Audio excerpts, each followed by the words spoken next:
Hello and welcome to Sideline Story, your destination for sports news, analysis and discussions. I'm Yang Guan. This week we resume our European football chat and take a look at the early performances of the powerhouses across different leagues.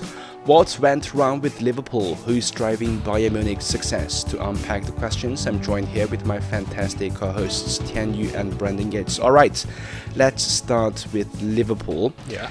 The energy seems to have dipped a little bit for the Reds lately. 4 consecutive losses in the Premier League made them slip on the table. Notably, Manchester United is above them in the standings. There's some finger pointing towards Mo Salah with his less efficient play and lack of connection with Florian Wirtz. And also there's criticism towards the new summer signings with over £450 million spent at the Reds. Some say Arne Slot failed to integrate them into one piece. So Tian Yu, what do you think is the real roots in Liverpool's recent slide? Well, before the season kicked off, everyone just thought Liverpool was going to be a huge force, because maybe even repeat as Premier League champions and make a deep run in the Champions League. Because they just brought in a lot of talent, like you said, build a deep squad, and expectations for them were really sky high. But the reality has been really harsh. Right now, they're struggling to even pick up consistent victories or points against teams they were supposed to be beating easily on paper. For me, I think Liverpool's dip really comes down to 2 players. And the first one, and probably the most interesting one, is Florian Wirtz. I think he's the big signing this year for the Reds. And you can definitely see flashes of genius in his passing and vision on the pitch. But the issue is he's not used to the high or the intense physicality of the Premier League yet. Like we said before in our podcast, he gets pushed off the ball too easily. And when his passes don't connect with his teammates, he doesn't press hard enough to win the ball back. There's one moment that I remember clearly in the recent Brentford game. He lost the ball trying to have a 1-2 with his teammate, and he didn't chase back. And Liverpool ended up conceding right after that. Arne Slot really needs to find a balance between, having Wirtz create freely up front and making sure there's someone behind him to cover when he loses the ball. The other player, of course, is Mo Salah. There has been a lot of controversies around him recently in the internet, because he looked very frustrated after being left out in a Champions League game. And then he wasted a big chance when he should have passed to Florian Wirtz, who is in a much better position than him. And I think Salah is still a very dangerous player, but let's admit it, he's not the same player as a few years ago. I mean, the pace and sharpness just aren't quite there anymore. And maybe he can be more effective coming off the bench, using his experience and energy in shorter bursts, but I think he has to accept the fact that he may not be always starting in every game this season. Maybe he just needs to find out a way to come to terms with this, with harsh reality, and just, come off the bench and make a real impact on the pitch after he getting substituted. Just a year ago, Salah was that Salah. He used to be very efficient, very dangerous in the front, but strangely, he became another person this season. Very inconfident, very sloppy on the ball. Brandon, who should be responsible for Liverpool's recent struggles? I think of many names like Virgil van Dijk. He's also sliding very quickly this season. Look, I think it would be unfair to pin Liverpool's current struggles on one person or, one sort of factor. I think it's kind of a concoction of, a couple of factors. I mean, for example, of course, Alisson coming in and out of the team, those are players that even after spending, 400 odd million pounds, those are players that are needed to start week in, week out and deliver performances that will make up for, new players and new squad members trying to integrate into the team and find their feet. And just focusing on Mo Salah in particular, I think there's a couple of things. Of course, there's an aging factor. So I think that, he will lose a little bit of pace here and there. Defenders will figure out how to mark him. So I think there's two things that he's going to struggle with. Number one, of course, for me at least, is the loss of Trent Alexander-Arnold. I think that Salah for many years, if the team wasn't playing right or if he wasn't, finding space, Trent would deliver some sort of ball and, figure out ways to find him no matter how badly or well the team was playing. Now he's lost that link, and they of course, Arne Slot and Liverpool are hoping that someone like Florian Wirtz can fulfill that void. But it's going to take time for him to integrate into this team, into the Premier League and Arne Slot's tactics. I think there's so many new players that have come in and they're still trying to figure out where they fit in. And I think, Arne Slot himself doesn't even know where certain players fit in. And I think something else is that when Arne Slot came in and was able to maintain that level of success when Jurgen Klopp left, only, slight tactical adjustments were made and, most of the team was still there. So he could kind of piggyback off of Jurgen Klopp's success. Mm-hmm. Now in this season where he spent so much money and, overhauled the squad and is really trying to imprint his style of football on the club, I think this is going to be the season where Arne Slot's abilities as a manager are going to be truly tested, and he wants to make Liverpool his team. And I think that's something they're still struggling with now. Look, of course, there's injuries and, players trying to gel and, aging stars, and there's a myriad of factors that need to be looked at. But I think Liverpool are still set up for success. I don't know if they'll be that successful this season, but I think they've got the manager, the tactics, and the squad depth to build some sort of new dynasty soon.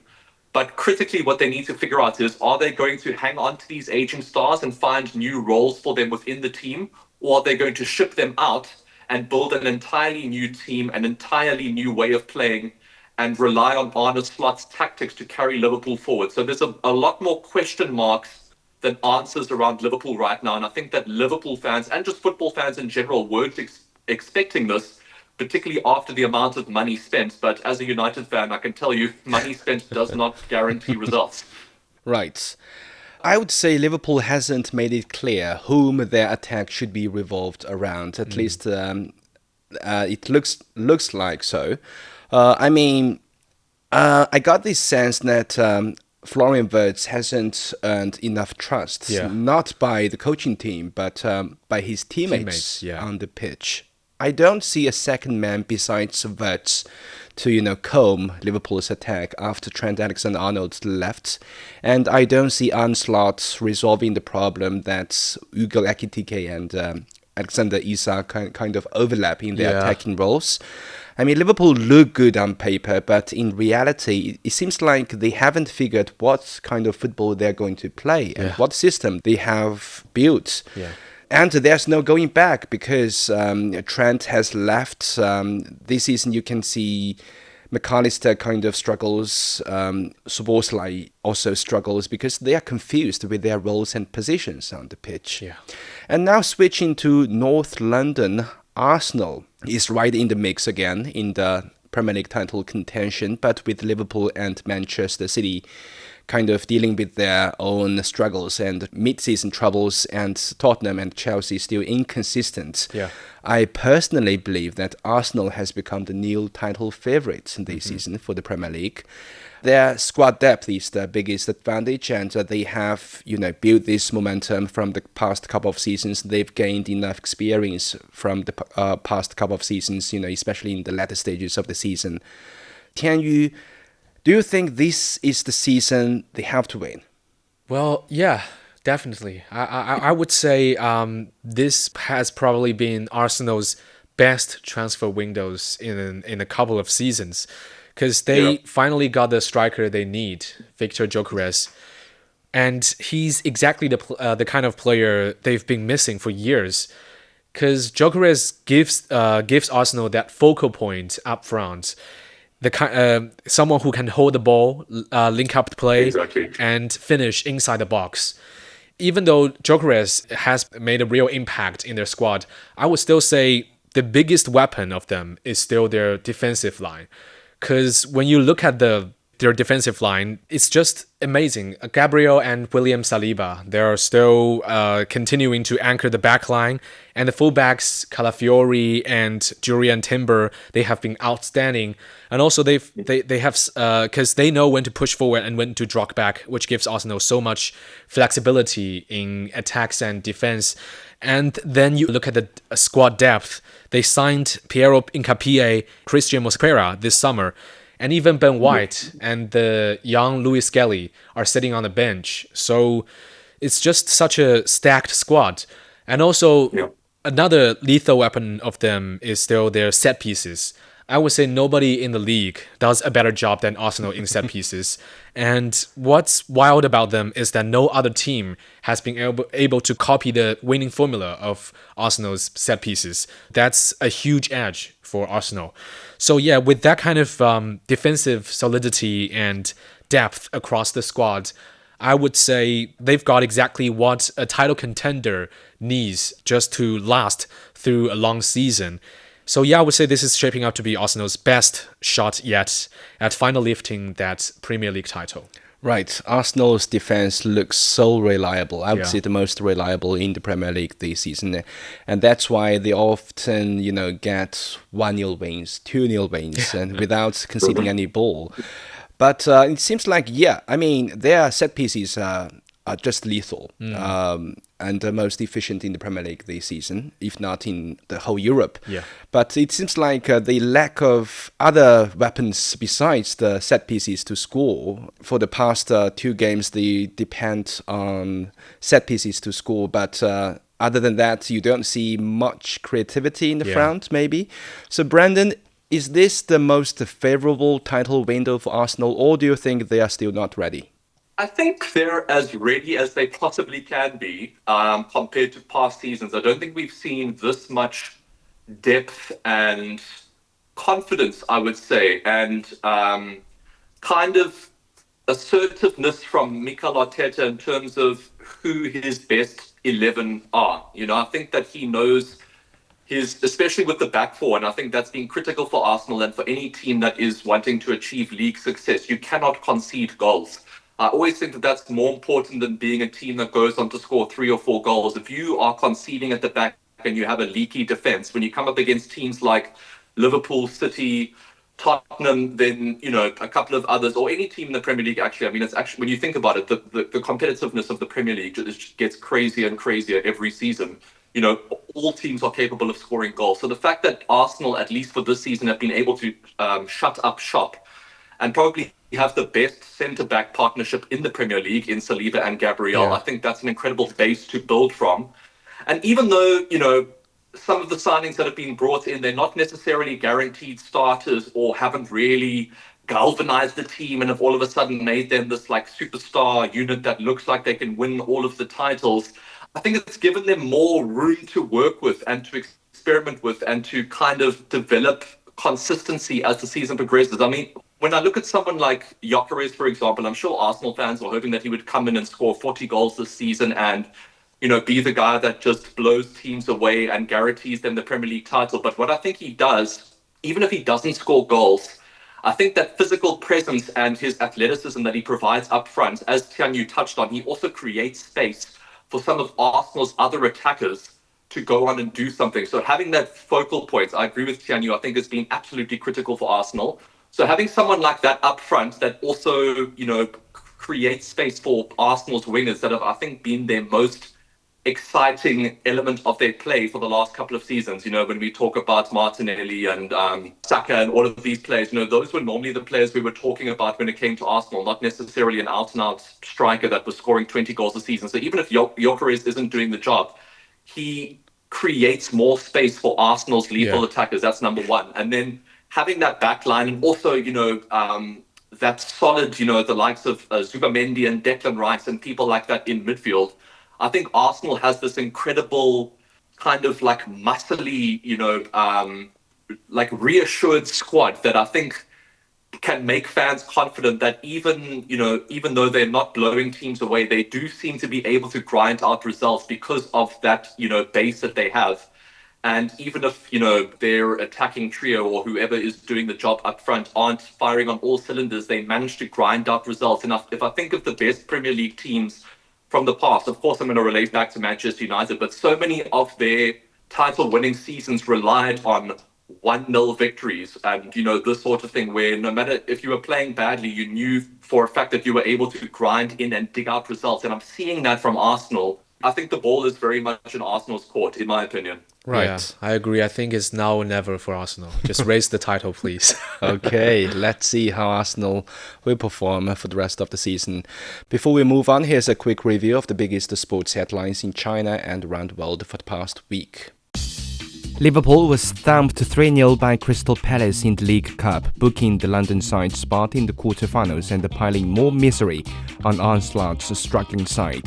Slot rested most of his regular starters, as did the other major Premier League clubs, leaving Liverpool to suffer their 6th loss in 7 games across all competitions.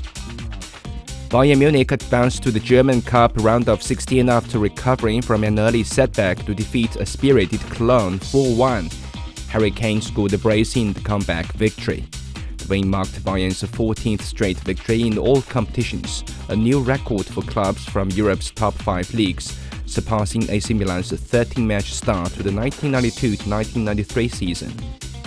Juventus has sacked head coach Igor Tudor after the Serie A club failed to win in 8 matches across all competitions.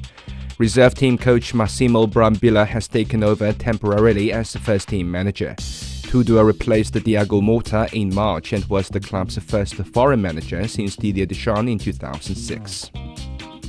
In tennis, top seed Yannick Sinner fought back to defeat second seed Alexander Zverev and captured his 4th title of the season at the Vienna Open.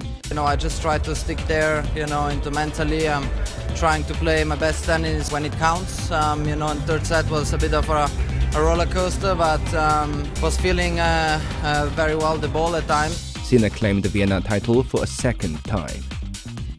Carlos Alcaraz's Paris Masters run ended abruptly as Britain's Cameron Norrie upset world number 1 4-6, 6-3, 6-4. The Spaniard, who escaped the Shanghai Masters to rest, has historically found the Paris Masters a challenging tournament and was unable to find his rhythm this year as well. I think I have to give credit to Cam as well, because I think he didn't let me stay or come back to the match. It is what it is. Alcaraz is now focusing on preparing for next month's ATP Finals and Davis Cup. In Formula 1, Lando Norris cruised to a commanding victory at Mexico City Grand Prix, reclaiming the championship lead by a single point over McLaren teammate Oscar Piastri. Starting from pole, Norris led every lap and finished more than half a minute ahead of Ferrari's Charles Leclerc, with Max Verstappen 3rd for Red Bull. China's Xiang Qizhang claimed the silver in the men's 80kg division at World Taekwondo Championships in Wuxi, with Brazil's Henrique Marques taking gold. I did not feel very relaxed during the competition. As my opponent before in the group match and was a bit hesitant to fight against him, I felt regretful that I did not show my level of daily training. In the women's 73+ kilogram division, Mu Wenjie secured a 5th bronze for the host nation. Welcome back. Now let's pivot to the incredible job Xavi Alonso has done with Real Madrid. Real just won a fantastic El Clasico against Barcelona at home. And they are topping the La Liga table with some consistency shown early on in the Champions League, their favorite competition as well. So Tian Yu, as a Real fan, what impressed you the most from Real's performance so far this season? And what's the biggest change you noticed from Real since Xavi Alonso took charge? Well, I think Xavi Alonso did a very impressive job so far. But I wouldn't really call what Xabi Alonso's done at Real Madrid a revolution yet, because there are still plenty of problems he still needs to figure out a way to solve, like how to break down deep defensive teams, or whether he's putting too much trust in youngsters like Mastantuono and Arda, who haven't exactly been very consistent so far. But that said, I think his tactics in the last El Clasico has really stood out, because the team just completely refreshed compared to earlier games. And they stopped making those pointless side passes in front of the box, and they started playing with more intent, and the team became more a lot quicker, more direct, and just way more sharper and dangerous on the counter. What impressed me the most about him is how Xabi Alonso managed to shut down Barca's midfield in the game. Because last season, Pedri and Frankie de Jong just gave us nightmares. They were touring our defensive lines with their passes. But this time, things just got a little bit different, because the trio of Camavinga, Tchouaméni, and Jude Bellingham completely flipped a script. They pressed high, they forced turnovers, and they dominated the center of the pitch. And Jude Bellingham in particular, man, it just feel like we're watching the 2023-24 version of him. Yeah. He was everywhere on the pitch. He can create opportunities, dribble, defend. He was just really unstoppable. So yeah, as a Real fan, it feels great to finally win an El Clasico after being dominated by Barcelona last season. But what makes me even happier is seeing how Xabi Alonso is, because he knows when to rotate players, when to tweak things a little bit. And that flexibility is something Real Madrid really needed over the past few years.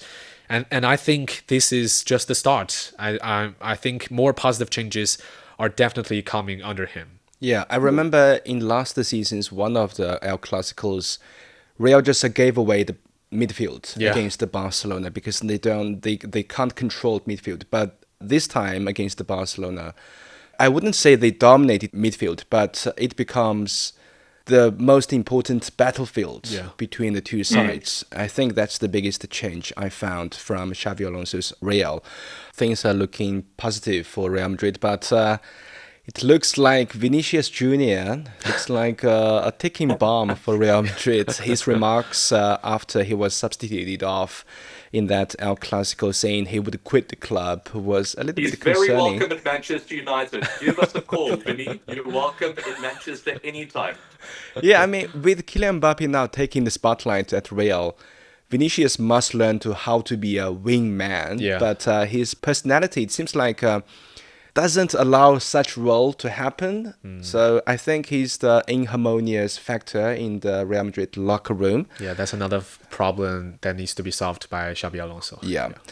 Finally, let's talk about Harry Kane at Bayern Munich. He's not just scoring, he's redefining the number 9 role, excelling in multiple roles he's taking on the pitch right now. For one moment, he's in the box, being that lethal weapon with that clinical finish. For another, he's standing in the midfield, combing Bayern's attack and sending those accurate long passes forward. And then you will find he appears in the back, tackling the opponent's attackers. He's everywhere. Yeah. Do you think Harry Kane is the biggest reason for Bayern's early dominance this season? And how has Vincent Kompany helped restructure his role? Well, absolutely. I would definitely say Harry Kane has been very central to Bayern's success this season. I'm glad to hear that. Because, he's not just, like you said, he's not just their goal scorer. He's their all-around engine. Even defensively, he's putting in the work. I mean, tracking back, closing down space, and just helping fill the gaps left by his teammates. Yeah, I think his importance to this Bayern squad is obvious, and he's been the biggest reason they've looked so complete compared to previous seasons.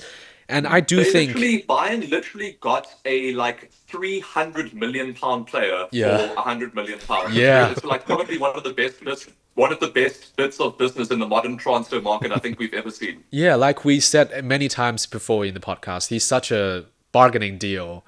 And yeah, I do think his versatility really represents where modern football is heading. Because, I mean, Harry Kane's kind of set a new standard for the modern center forward, being involved in every phase of the game. And we are seeing more strikers asked to press more, defend more and create chances for his teammates too. Guys like Hugo Ekitike and Alexander Isak at Liverpool, even though the Reds are still, having a hard time, they are still doing quite a solid job. And also Nick Watermatt in Germany, and he's also a very brilliant player. So big players like them, they are required to pass, they are required to dribble, and they're required to contribute beyond just finishing.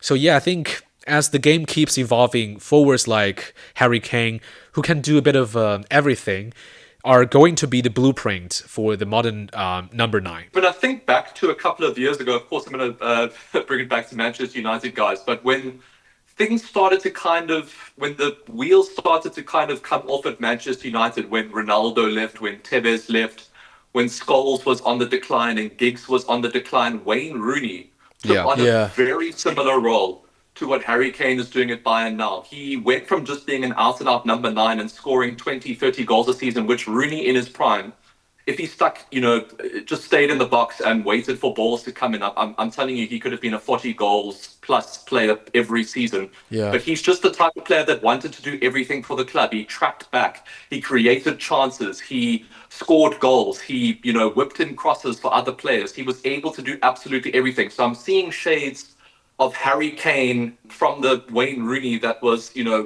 kind of kept Manchester United together before everything completely fell apart. I'm not saying that Bayern are going to completely fall apart without Harry Kane, but I think particularly when Musiala got that really shocking injury, and hopefully it looks like he's on the comeback trail, because I think he's one of the best young players in the world.